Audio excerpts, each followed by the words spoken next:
Assalamualaikum teman-teman semuanya. Malam itu, hujan turun deras. Gempeng rumah mertuaku berbunyi seperti diketuk ribuan jari. Aku, Nabila, perempuan berjilbab yang selama ini memilih diam demi menjaga nama keluarga, berdiri gemetar di ruang tamu saat tiga laki-laki berbadan besar mengetuk pintu sambil membawa map coklat. "Bu Nabila," kata salah satu dari mereka. "Kami dari pihak penagihan. Utang 120 juta sudah jatuh tempo." Darahku seperti berhenti mengalir. Suamiku hanya menunduk. Ibu mertuaku malah berteriak, "Itu urusanmu, Bila. Namamu yang dipakai." Padahal aku tidak pernah meminjam uang sepeser pun. Dan ketika para debt collector itu mulai menaikkan suara, adik iparku yang sejak tadi sembunyi di kamar tiba-tiba keluar, menangis, lalu memanggil seseorang dengan panik. "Bu, tolong aku."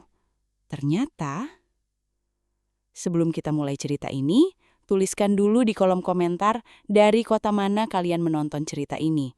Dan jangan lupa untuk like dan subscribe channel ini.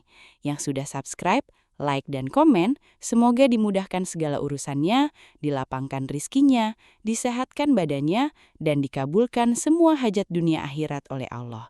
Amin ya robbal alamin. Sekarang, mari kita mulai ceritanya. Namaku Nabila, umurku 29 tahun. Sehari-hari aku mengajar ngaji anak-anak kecil di musola dekat rumah, sekaligus menerima pesanan kue basah dari tetangga. Hidupku tidak mewah, tapi cukup. Aku menikah dengan Arman, anak kedua dari keluarga yang terlihat rukun di luar, tetapi penuh tekanan di dalam. Sejak awal menikah, aku sudah tahu bahwa di rumah keluarga Arman, suara paling keras adalah suara ibu mertuaku, Bu Rukayah. Semua keputusan harus lewat beliau. Bahkan soal warna gorden pun bisa jadi perdebatan panjang kalau tidak sesuai seleranya. Aku tinggal di rumah kontrakan kecil bersama Arman, tidak jauh dari rumah mertua. Kami memilih mengontrak karena aku ingin belajar mandiri. Tapi Bu Rukayah sering menganggap itu sebagai bentuk pembangkangan. "Istri baik itu dekat sama keluarga suami," katanya berkali-kali. Aku hanya tersenyum, menunduk, dan menjawab, "Iya, Bu. Aku pikir selama aku tidak melawan, semua akan baik-baik saja." Ternyata diamku justru dianggap sebagai kelemahan. Dari situlah awal masalah besar mulai tumbuh pelan-pelan tanpa kusadari. Adik iparku bernama Rina, umurnya 24 tahun, belum menikah, dan terkenal manis kalau bicara di depan orang luar. Dia sering datang ke rumahku meminjam kerudung, minta dibuatkan kue, atau sekedar curhat soal pekerjaannya di sebuah toko kosmetik. Aku memperlakukannya seperti adik sendiri. Kalau dia butuh uang bensin, kadang aku beri. Kalau dia ingin ikut makan, aku masakan. Aku tidak pernah hitung-hitungan. Aku percaya keluarga harus saling bantu. Apalagi aku sendiri anak yatim yang sejak kecil tahu rasanya kekurangan kasih sayang keluarga besar. Namun belakangan Rina mulai berubah. Dia sering tampil dengan barang baru, tas baru, ponsel baru, bahkan pernah datang memakai gelang emas yang katanya hadiah dari teman. Saat kutanya baik-baik, dia tertawa kecil. "Rezeki anak solehah, Mbak," katanya. Aku tidak curiga, tapi Arman beberapa kali mengeluh karena Rina mulai sering meminta tolong aneh-aneh. Mulai dari meminta fotokopi KTP Arman, menanyakan slip gaji Arman, sampai bertanya soal nomor rekeningku. Aku sempat merasa tidak nyaman, tapi Rina selalu punya alasan. Katanya untuk pendaftaran kerja sampingan online, katanya butuh data keluarga, katanya hanya formalitas. Suatu siang yang panas, Rina datang ke rumahku saat aku sedang mengukus lembar pesanan arisan. Wajahnya pucat, matanya merah seperti habis menangis. Dia duduk di kursi plastik dekat dapur dan menggenggam tanganku.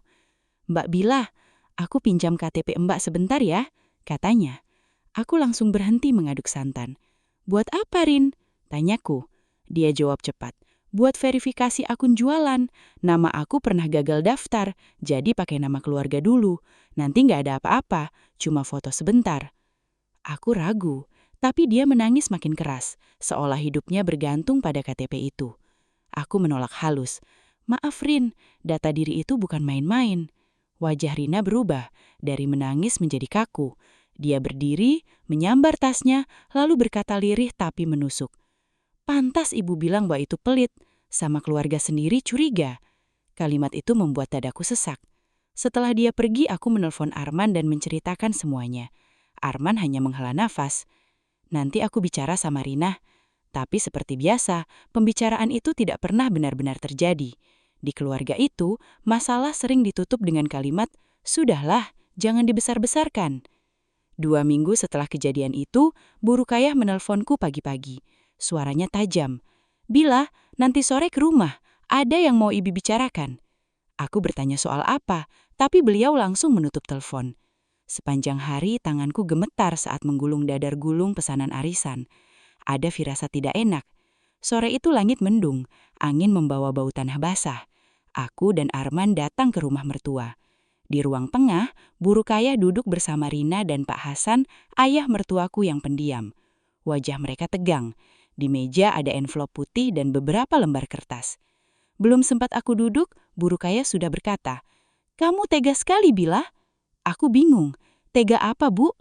Rina langsung menangis. "Mbak jangan pura-pura. Aku cuma bantu Mbak pinjam uang, tapi sekarang Mbak lepas tangan." Jantungku berdebar. "Pinjam uang apa?" tanyaku. Bu Rukayah menyodorkan kertas itu. Di bagian atas tertulis nama sebuah koperasi pinjaman. Di bawahnya ada namaku lengkap, nomor KTP-ku, alamat rumah kontrakanku, dan jumlah pinjaman. 120 juta rupiah. Mataku berkunang-kunang. Tanda tangan di sana mirip tanda tanganku, tapi aku tahu itu bukan aku. Aku memandang Arman berharap dia membelaku. Tapi suamiku justru mengambil kertas itu dengan tangan gemetar, membaca sebentar, lalu menatapku ragu. Tatapan itu lebih menyakitkan daripada teriakan Bu Rukayah. "Bila, ini gimana?" katanya pelan. Aku langsung berdiri. "Mas, aku tidak pernah tanda tangan. Aku tidak pernah pinjam uang. KTP-ku juga tidak pernah aku kasih." Rina menangis makin keras. "Mbak lupa. Waktu itu Mbak minta uruskan karena Mbak butuh modal kue. Sekarang setelah cair Mbak bilang nggak tahu." Di ruangan itu, untuk pertama kalinya, aku merasa sendirian di tengah keluarga sendiri.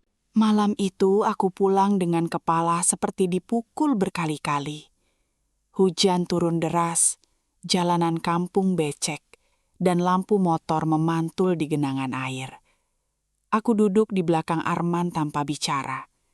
Biasanya aku memegang pinggangnya, tapi malam itu tanganku menggenggam ujung jilbabku sendiri. Sesampainya di kontrakan, Arman tidak langsung masuk. Dia berdiri di teras, menatap hujan. "Bila," katanya pelan, "kalau memang kamu pernah minta tolong Rina, bilang saja, kita cari jalan." Aku menoleh cepat. "Mas percaya aku atau percaya mereka?" Arman diam terlalu lama. Diam itu sudah cukup menjadi jawaban. Aku masuk kamar dan menangis tanpa suara. Bukan hanya karena dituduh berutang, tetapi karena orang yang seharusnya berdiri paling depan membelaku justru ragu. Aku membuka lemari, mencari map berisi dokumen penting. KTP-ku ada di sana, masih rapi dalam plastik. Tapi saat ku periksa lebih teliti, aku sadar ada fotokopi KTP yang hilang dari beberapa salinan lama. Aku ingat, beberapa bulan lalu, Bu Rukayah pernah meminta berkas kami untuk urusan kartu keluarga baru. Saat itu semua dokumen kukirim lewat Arman. Mungkin dari situlah data diriku diambil. Tapi bagaimana dengan tanda tangan? Bagaimana dengan foto verifikasi? Keesokan paginya, aku datang ke kantor koperasi pinjaman yang alamatnya tertera di kertas.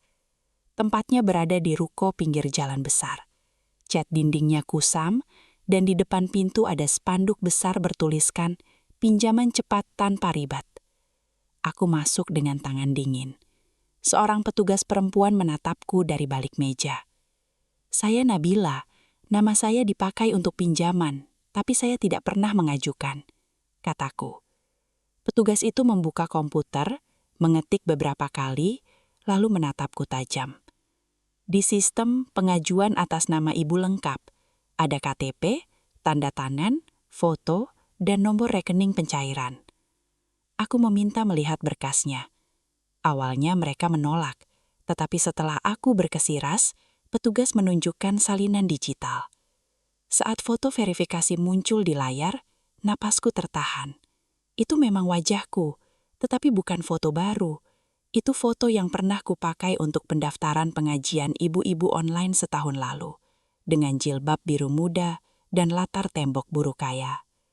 Foto itu pernah kukirim ke grup keluarga, karena Burukayah meminta data untuk acara kampung. Tanganku gemetar.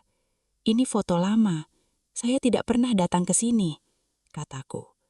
Petugas hanya menjawab dingin. Yang penting datanya cocok. Pembayaran sudah menunggak 2 bulan. Lalu aku bertanya rekening pencairannya. Petugas ragu, tetapi setelah melihat kepanikanku, dia menyebut 4 digit terakhir rekening. Aku tahu itu bukan rekeningku. Aku menanyakan nama pemiliknya, tetapi dia menolak memberitahu. Itu rahasia nasabah, katanya. Aku hampir tertawa pahit. Rahasia nasabah apa? Sementara namaku dipakai sebagai nasabah palsu. Aku keluar dari ruko dengan kaki lemas. Di pinggir jalan, suara klakson angkot dan motor terdengar jauh. Aku menelpon Arman berkali-kali, tapi tidak diangkat. Akhirnya aku mengirim pesan panjang berisi semua temuanku. Sore harinya, Arman pulang dengan wajah kusut. Dia membaca pesanku, tetapi bukan pembelaan yang keluar dari mulutnya. Ibu bilang, kalau kamu lapor polisi, keluarga kita hancur, katanya. Aku menatapnya tidak bersaya. Mas, keluargamu sudah menghancurkan namaku duluan. Arman mengusap wajah. Rina mungkin salah, tapi dia adikku. Ibu takut dia di penjara. Aku menjawab dengan suara bergetar. Lalu aku harus menanggung utang 120 juta demi menyelamatkan orang yang memfitnahku? Arman diam. Lagi-lagi diam. Dan kedua kalinya, diamnya membuat rumah kontrakan kita terasa seperti tempat asing. Beberapa hari berikutnya menjadi neraka kecil yang berulang. Telepon dari nomor tidak dikenal masuk pagi, siang, malam. Pesannya kasar, menuduhku kabur dari kewajiban. Bayar utang Anda sebelum kami datangi rumah. Jangan pura-pura miskin. Kami tahu alamat keluarga Anda. Aku memblokir satu nomor, muncul nomor lain. Saat aku mengantar kue ke rumah pelanggan, pikiranku selalu takut ada orang mengikuti. Saat mengajar ngaji, aku menyembunyikan layar ponsel supaya anak-anak tidak melihat pesan ancaman. Di depan orang lain aku tersenyum, tetapi pulang ke rumah, aku muntah karena terlalu stres. Burukayah justru datang ke rumahku bersama Rina pada suatu siang yang panas menyengat.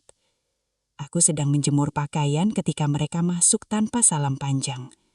Burukayah meletakkan tasnya di kursi dan berkata, "Ibu sudah pikirkan. Kamu bayar cicilannya dulu, nanti Rina ganti pelan-pelan." Aku menahan napas. "Kenapa saya yang harus bayar, Bu?" Rina menunduk, pura-pura menangis. Burukayah menatapku tajam. "Karena namamu di berkas. Kalau sampai ramai, yang malu bukan cuma Rina, tapi kamu juga. Orang tetap akan bilang kamu yang berutang." Kalimat itu seperti pisau yang dibungkus kain. Aku menjawab lebih tegas dari biasanya. Saya tidak akan bayar utang yang bukan utang saya. Burukayah langsung berdiri. "Jangan keras kepala. Kamu itu menantu. Seharusnya menutup aib keluarga." Aku tertawa kecil. Bukan karena lucu, tapi karena terlalu sakit. Aib itu bukan ditutup dengan mengorbankan orang lain. Aib itu diperbaiki dengan mengakui salah. Rina mengangkat wajahnya. Matanya merah, tapi suaranya dingin. "Mbak pikir orang akan percaya sama Mbak. Semua data atas nama Mbak. Kalau debt collector datang, mereka cari Mbak, bukan aku." Saat itu aku melihat sisi Rina yang selama ini tersembunyi. Malamnya aku mulai mengumpulkan bukti. Aku mencatat semua nomor penagih yang menghubungiku, menyimpan pesan ancaman, memfoto berkas yang sempat kulihat, dan mencari foto lama yang dipakai untuk verifikasi. Aku juga membuka kembali percakapan grup keluarga. Benar saja, ada pesan dari Burukayah beberapa bulan lalu. "Bila, kirim foto KTP dan foto diri buat data acara kampung." Saat itu aku hanya mengirim foto diri, sementara KTP ku berikan lewat Arman dalam bentuk fotokopi. Di bawah pesan itu, Rina sempat membalas dengan emotikon jempol. Dadaku berdebar. Ini bukan kesalahan mendadak, ini direncanakan. Namun ketika aku menunjukkan bukti itu pada Arman, dia malah marah. "Kenapa kamu jadi seperti mau menjembloskan keluargaku?" katanya. Aku menatapnya lama. "Mas, aku bukan menjembloskan siapa-siapa. Aku sedang menyelamatkan diriku sendiri." Arman menggeleng-geleng. "Kamu berubah." Kalimat itu membuatku tersenyum getir. "Aku memang berubah, Mas. Dulu aku kira sabar itu berarti diam. Sekarang aku tahu, sabar juga berarti berani membela diri." Arman keluar rumah malam itu dan tidur di rumah ibunya. Aku tidak mengejarnya. Di antara suara jangkrik dan kipas angin tua, aku sadar perjuanganku mungkin harus kulakukan sendirian. Pagi berikutnya, kabar buruk menyebar lebih cepat daripada kebenaran. Tetangga mulai berbisik saat aku lewat. Ada yang mendadak berhenti memesan kue, ada yang menatapku dari balik pagar. Aku baru tahu dari Bu Siti, tetangga sebelah yang baik hati, bahwa buruh kaya bercerita ke beberapa orang kalau aku meminjam uang besar lalu menyalahkan Rina. "Maaf ya Bila, ibu cuman kasih tahu karena kasihan," kata Bu Siti pelan. Tanganku yang sedang memegang loyang kue langsung lemas. Fitnah itu sudah keluar dari rumah dan mulai berjalan kemana-mana dengan kaki yang lebih cepat dariku. Aku datang ke rumah mertua sore itu. Langit oranye, udara lembab dan suara anak-anak bermain terdengar di gang. Aku tidak datang untuk menangis. Aku datang membawa map berisi bukti. Di ruang tengah, buruh kaya sedang duduk bersama dua tetangga. Saat melihatku, beliau tersenyum sinis. "Nah, ini orangnya datang." Aku menahan diri. "Bu, saya minta ibu berhenti menyebarkan cerita yang tidak benar." Salah satu tetangga langsung pura-pura sibuk melihat ponsel. Buruh kaya menjawab keras. "Yang tidak benar itu kamu. Sudah dibantu adik iparmu, sekarang malah mau cuci tangan." Rina muncul dari dapur, membawa gelas teh seperti tidak terjadi apa-apa. Aku menatapnya. "Rin, aku tanya sekali saja. Uang itu masuk ke rekening siapa?" Rina mempucat sedikit, tapi cepat menunduk. "Mbak jangan nunduk aku terus." Aku membuka map dan mengeluarkan tangkapan layar pesan lama. Foto yang dipakai untuk verifikasi adalah foto yang kukirim ke grup keluarga. Berarti, orang yang mengajukan pinjaman punya akses ke grup itu. Buruh kaya menyambar kertas itu. "Bukti murahan, semua orang bisa bikin begini." Lalu beliau merobeknya di depan wajahku. Untungnya itu hanya salinan. Aku pulang dengan dada panas, tetapi kepalaku justru lebih jernih. Kalau mereka berani merobek bukti, berarti mereka takut. Malam itu aku menelpon kakak sepupuku, Mas Farid, yang bekerja sebagai staf administrasi di kantor hukum kecil. Aku tidak menceritakan dengan dramatis, hanya menjelaskan kronologi. Mas Farid mendengarkan lama, lalu berkata, "Bila, ini bukan sekadar masalah keluarga. Ini dugaan pemalsuan identitas dan penipuan. Kamu harus bikin laporan, minimal konsultasi dulu, jangan mau ditekan." Suaranya tegas, seperti menarikku keluar dari ruangan gelap.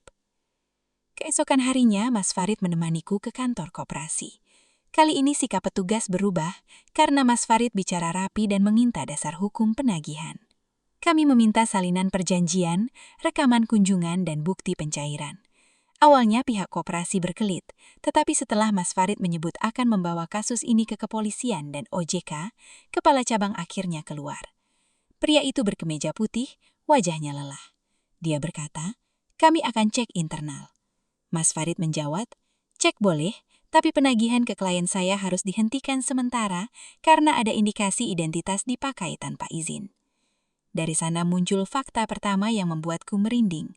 Pengajuan pinjaman ternyata dilakukan secara semi-online melalui agen lapangan. Agen itu datang bukan ke rumah kontrakanku, melainkan ke rumah buruh kaya. Di formulir kunjungan tertulis, nasabah tinggal bersama keluarga suami. Aku hampir tidak bisa bicara. "Saya tidak tinggal di sana," kataku. Kepala cabang melihatku sebentar, lalu mengalihkan pandangan. Mas Farid meminta nama agen itu. Namanya Dodi. Saat nama itu disebut, aku melihat kilatan ingatan. Dodi pernah beberapa kali datang ke rumah mertua, mengobrol dengan Rina di teras sambil tertawa. Malam itu aku mengirim pesan kepada Arman, meminta bertemu di warung bakso dekat kontrakan. Aku ingin bicara di tempat netral. Arman datang dengan mata lelah. Sebelum dia duduk, aku langsung berkata, "Pengajuan dilakukan dari rumah ibumu. Agen bernama Dodi. Kamu pernah lihat dia?" Arman terdiam. Sendok di tangannya berhenti. "Dodi teman Rina," katanya pelan. "Dulu sering antar jemput Rina." Aku menatapnya. "Mas, masih mau bilang aku yang pinjam?" Arman menunduk. Wajahnya berubah pucat. Untuk pertama kalinya, keraguan di matanya bergeser menjadi rasa bersalah. Tapi rasa bersalah Arman belum cukup kuat untuk melawan ibunya. Saat kami datang ke rumah mertua malam itu, Bu Rukayah sudah seperti menunggu perang. "Kamu bawa-bawa orang luar ke koperasi?" teriaknya. Aku menjawab tenang. "Saya bawa keluarga saya karena di sini tidak ada yang membela saya." Arman mencoba bicara. "Bu, pengajuan dari rumah ini. Dodi juga teman Rina." Bu Rukayah langsung memukul meja. "Kamu lebih percaya istrimu daripada ibu kandungmu." Kalimat itu membuat Arman kembali membeku. Rina yang duduk di pojok mulai menangis lagi, senjata yang selalu berhasil melunakkan semua orang di rumah itu. Lalu Pak Hasan, yang biasanya diam tiba-tiba bersuara. "Rina, jawab jujur. Uangnya buat apa?" Ruangan langsung sunyi. Rina mengangkat wajah, matanya panik. "Bapak kok ikut nuduh aku?" Pak Hasan menatapnya lama. "Bapak tanya, bukan nuduh." Bu Rukayah memotong. "Sudah Pak, anak kita lagi tertekan." Tapi Pak Hasan tidak berhenti. Yang tertekan itu Nabila, namanya dipakai. Aku hampir menangis mendengar satu kalimat pembelaan itu. Kecil, tapi cukup membuatku merasa tidak sepenuhnya sendirian. Namun Rina tetap diam dan Bu Rukayah kembali mengambil alih keadaan.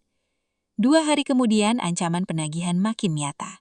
Seorang pria menelponku dan berkata mereka akan datang ke rumah jika pembayaran tidak dilakukan sebelum Jumat.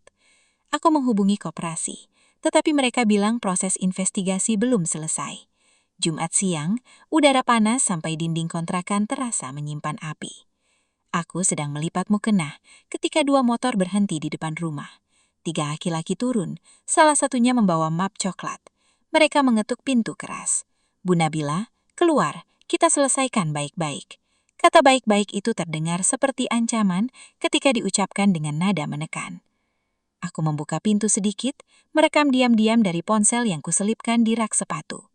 "Saya sudah menyampaikan keberatan ke kantor kalian. Identitas saya dipakai tanpa izin," kataku. Pria berkemeja hitam tertawa pendek. "Semua orang kalau ditagih bilang begitu, Bu." Tetangga mulai keluar. Aku bisa merasakan wajahku panas karena malu.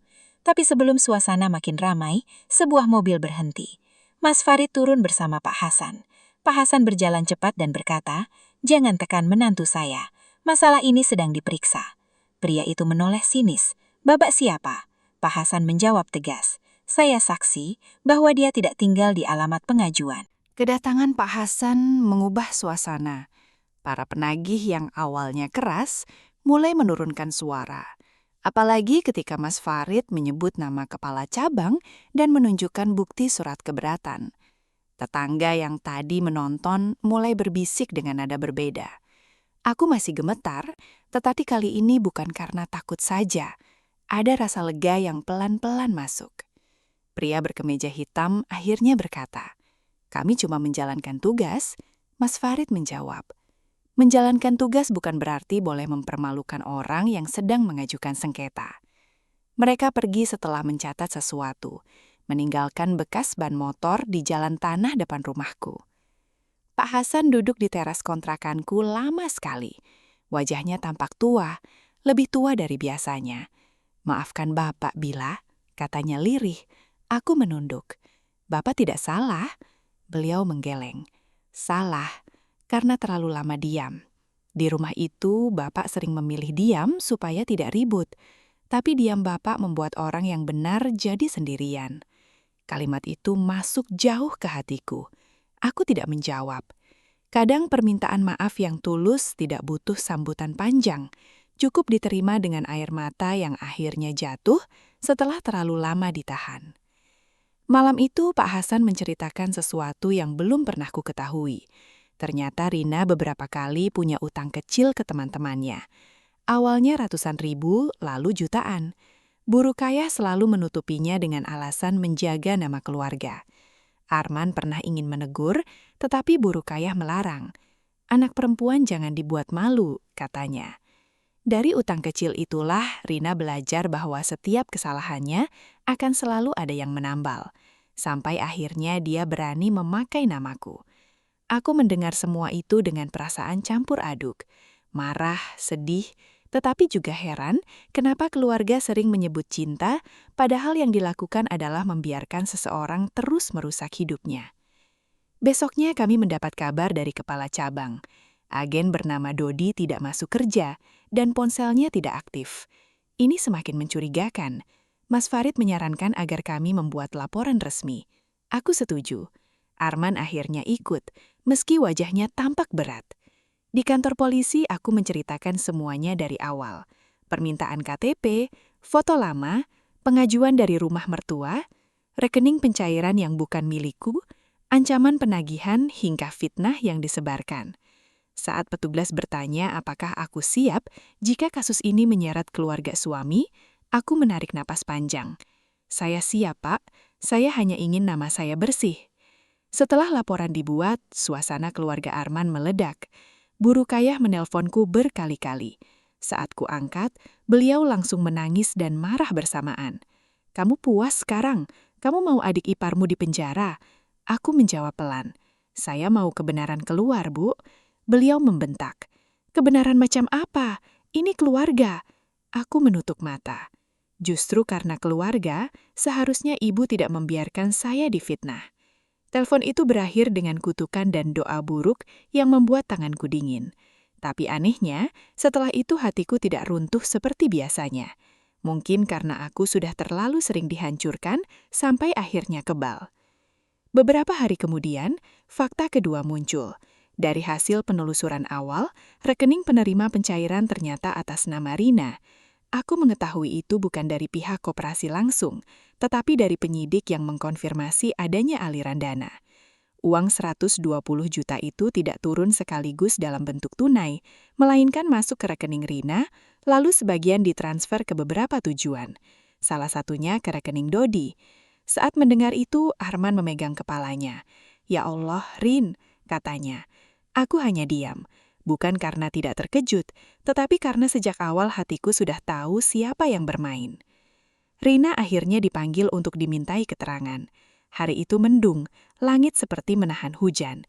Aku melihatnya di kantor polisi bersama Bu Rukayah. Rina memakai kerudung krim dan masker, matanya sembab. Bu Rukayah menggandeng tangannya seperti anak kecil. Ketika melihatku, beliau menatap tajam, seolah aku penjahatnya. Rina tidak berani menatapku.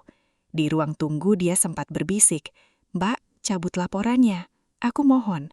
Aku menoleh. "Kenapa kamu tidak mohon waktu memakai namaku?" Rina menangis. "Aku terdesak." Aku menjawab, "Aku juga terdesak, Rin, tapi aku tidak mencuri hidup orang lain." Dalam pemeriksaan, Rina masih berbohong. Dia bilang aku setuju. Dia bilang uang itu untuk usaha kueku. Dia bilang semua hanya salah paham keluarga. Namun kebohongannya mulai pecah ketika penyidik menunjukkan bukti transfer ke Dodi dan pesan percakapan yang berhasil diambil dari ponselnya. Ternyata Rina dan Dodi pernah membicarakan penggunaan data diriku. Salah satu pesan Dodi berbunyi, "Yang penting orangnya kalem, pasti nggak berani ribut." Aku membaca salinan pesan itu dengan dada seperti terbakar. Jadi selama ini kesabaranku bukan dihargai, tetapi dijadikan alasan untuk menjadikan aku korban. Fakta ketiga lebih menyakitkan. Bu Rukayah ternyata tahu sejak awal bahwa Rina memakai namaku. Beliau memang tidak mengurus langsung, tetapi beliau memberikan fotokopi dokumen keluarga dan membiarkan Dodi datang ke rumah untuk proses pengajuan. Alasannya, Rina berjanji uang itu dipakai untuk membuka usaha kosmetik dan akan mencicil sendiri. Ketika cicilan macet, Bu Rukayah panik. Bukan karena aku difitnah, tetapi karena Rina terseret. Maka dibuatlah cerita seolah-olah akulah yang meminjam uang dan Rina hanya membantu. Saat kebenaran itu muncul, Arman menangis di depan ayahnya. Tapi air mata itu datang setelah terlalu banyak luka. Malam setelah pemeriksaan, Arman pulang ke kontrakan. Aku sedang duduk di lantai, melipat pakaian. Dia berdiri di pintu kamar. Suaranya serak. "Bila, maafkan aku." Aku tidak langsung menjawab. Dia mendekat, duduk di depanku, lalu berkata, "Bila, Maafkan aku gagal jadi suami. Aku tahu kamu benar, tapi aku takut melawan ibu. Aku pikir menjaga keluarga berarti menenangkan ibu. Ternyata aku membiarkan istriku diinjak. Aku menatapnya. Ada bagian dari diriku yang ingin memeluknya, tetapi ada bagian lain yang masih terlalu sakit. Mas, maaf itu penting, tapi setelah ini aku butuh bukti, bukan cuma air mata. Proses hukum tidak berjalan seperti cerita yang selesai dalam satu malam. Ada panggilan, pemeriksaan, mediasi, dan tekanan dari banyak pihak. Keluarga besar Arman mulai ikut campur. Ada yang meneleponku dan berkata, "Sudahlah Bila, namanya juga adik." Ada yang bilang aku terlalu keras sebagai menantu. Ada juga yang menyindir, "Perempuan berjilbab kok tidak pemaaf?" Setiap kalimat itu menyakitkan. Tetapi aku belajar satu hal. Orang sering meminta korban memaafkan cepat-cepat karena mereka tidak mau repot melihat kebenaran. Mereka menyebut damai, padahal yang mereka inginkan hanya suasana kembali nyaman bagi pelaku. Aku tetap menjalani hari. Pagi membuat kue, siang mengantar pesanan, sore mengajar ngaji. Tapi sekarang aku lebih berani. Ketika ada tetangga bertanya dengan nada penasaran, aku tidak lagi menunduk malu. Aku berkata secukupnya. Nama saya dipakai tanpa izin dan sedang diproses. Tidak perlu membongkar semua di warung sayur, tidak perlu berteriak agar dipercaya. Kebenaran punya jalannya sendiri, meski sering berjalan lebih lambat daripada fitnah. Bu Siti menjadi salah satu orang yang terus menguatkanku. Dia kembali memesan kue dan bahkan membantu menawarkan ke ibu-ibu arisan.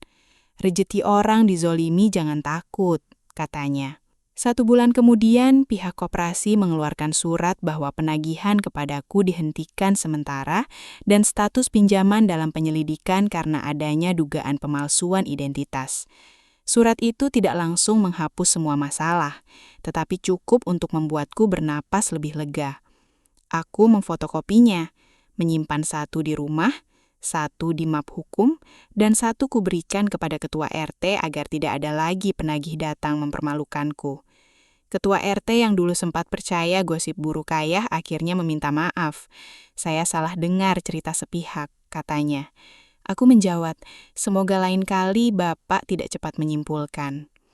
Rina akhirnya mengakui sebagian perbuatannya dalam proses mediasi. Dia mengaku memakai dataku karena skor pinjamannya sendiri buruk dan beberapa aplikasinya sudah ditolak. Uang itu katanya untuk usaha, tetapi kenyataannya banyak dipakai untuk membayar utang lama, belanja, dan menutup kerugian karena ikut arisan online bodong. Dodi mendapat bagian karena membantu meloloskan pengajuan. Ketika mendengar semua itu, aku merasa marah sekaligus iba. Bukan iba yang membuatku ingin mencabut semuanya, tetapi iba melihat seseorang begitu jauh tersesat karena selalu diselamatkan dengan cara yang salah. Rina menangis dan berkata, "Aku takut, Mbak." Aku menjawab, "Aku juga takut waktu semua orang menuduhku." Bu Rukayah adalah bagian tersulit. Beliau tidak langsung meminta maaf, bahkan beberapa kali masih berkata bahwa aku membuat keluarga malu. Namun setelah Pak Hasan jatuh sakit karena tekanan darahnya naik, suasana di rumah itu berubah. Pak Hasan berkata di depan anak-anaknya, "Yang membuat malu bukan orang yang mencari keadilan. Yang membuat malu adalah orang yang salah, tapi memaksa orang benar menanggung." Ruangan sunyi. Bu Rukayah menangis, tetapi kali ini tidak berteriak. Aku tidak tahu apakah tangis itu karena menyesal atau karena kalah. Mungkin keduanya. Aku hanya duduk diam, menjaga hatiku agar tidak berubah menjadi sekeras perlakuan mereka. Beberapa waktu kemudian, Bu Rukayah datang ke kontrakanku sendirian. Siang itu matahari terik, tetapi wajahnya terlihat lelah. Beliau membawa kantong berisi buah jeruk dan duduk di kursi teras.